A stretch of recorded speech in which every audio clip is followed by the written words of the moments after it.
I believe if he knew, he would have done that by himself. He won't have to cry. But God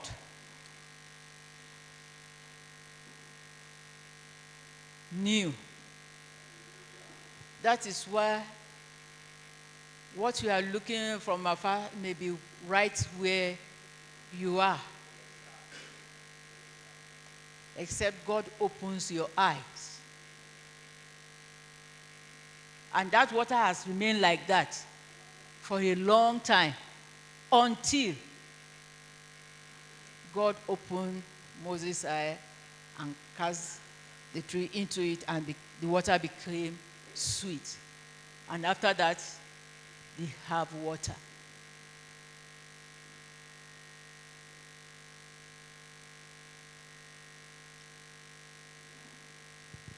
Needs come even unexpected. Remember Canaan of marriage in Canaan? When they were having celebration and everything, and the wine finished.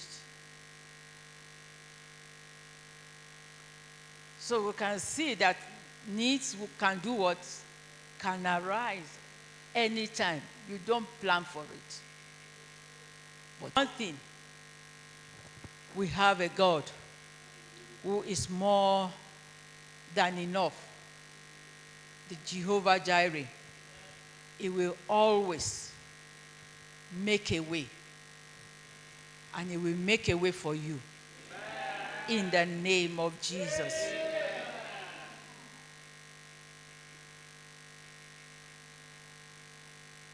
Needs that creeps over a period of time. In 1 Kings chapter 17, it is the story of Elijah. In 1 Kings chapter 17, verse 1, Elijah went and declared that there will be no water, there will be no rain until he declares it. And what he declared will also do what? Affect him.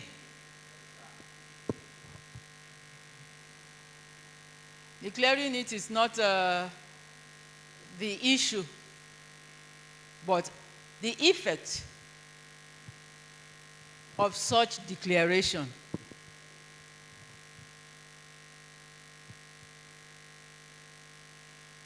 But one thing, when you have Jehovah Jireh as your provider, God was there listening to it. After he made his declaration, God sent a word to him. For you, he told him, go and hide by the brook of Cherith. That is verse 3 of 1 Kings 17. And I will be with you there. Verse 4. And it will be that you shall what? Drink from the brook, and I will command what? The ravens to feed you there. I will command the ravens to feed you there. So he went there, and God fulfilled what he said. That is a need that comes after a period of time. God will always make a way for his own. And this is what he is telling us, that this month God will make a way for you. No matter what is happening in the society, God will always show up for you. In the name of Jesus. God showed up for him.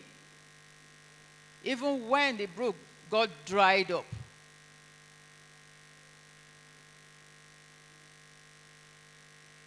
Because after a while, the brook dried up and there was no rain.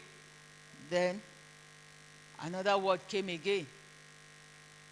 Go to Zarephath. See, I have commanded somebody to do what? To take care of you.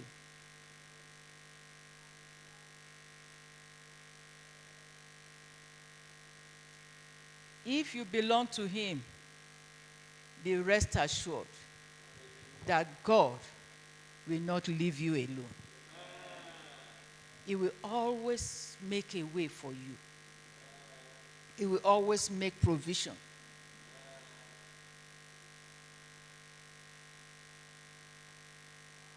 God has been faithful in making provisions for his own. I can testify of God's goodness.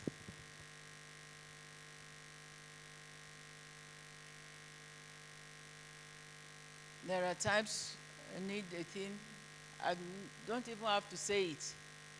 But God, in one way or the other, send somebody from nowhere that doesn't know that this is what I need. And they will bring it.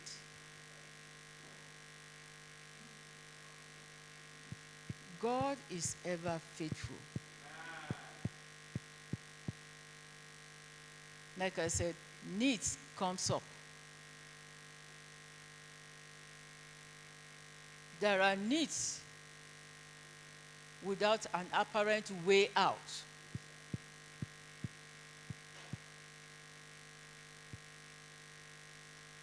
There's a need without, there's no way out.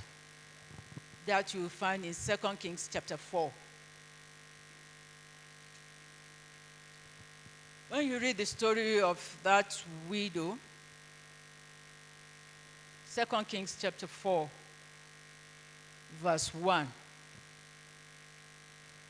A certain woman of the wives of the sons of the prophet cried out to Elijah, saying, your servant, my husband, is dead. And you know your servant feared the Lord. And creditors is come to take my 2 sons to be slaves.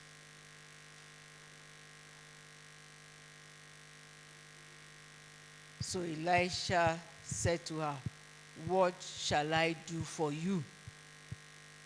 Tell me, what do you have in the house? And she said, your maidservant has nothing in the house but a jar of oil.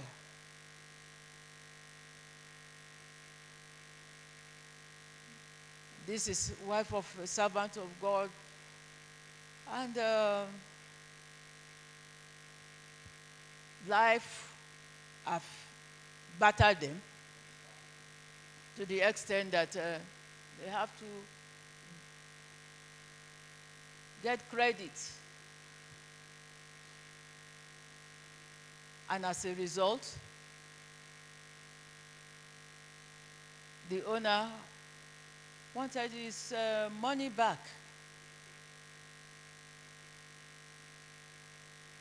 This woman did not know where she could go or how to meet the need. Am I going to sit here and my children become slaves?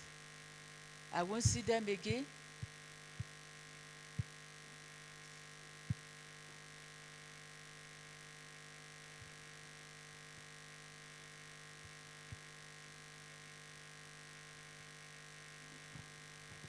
The servant of God said, what do you have? You say, I have nothing.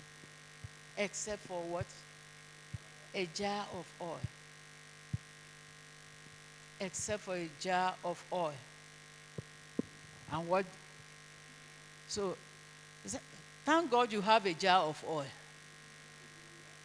It's from that thing God is going to use to meet that need.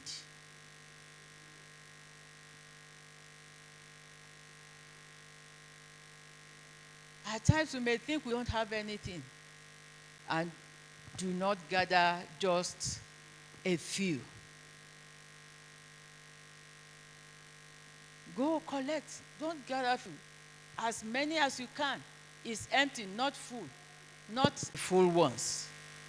So she went from him and shut the door behind her and her son, who brought the vessels to her, and she poured it out. And it came to pass, when the vessels were full, that she said to the son, "Bring me another vessel." And he said to her, "There is no more vessel." So the oil ceased.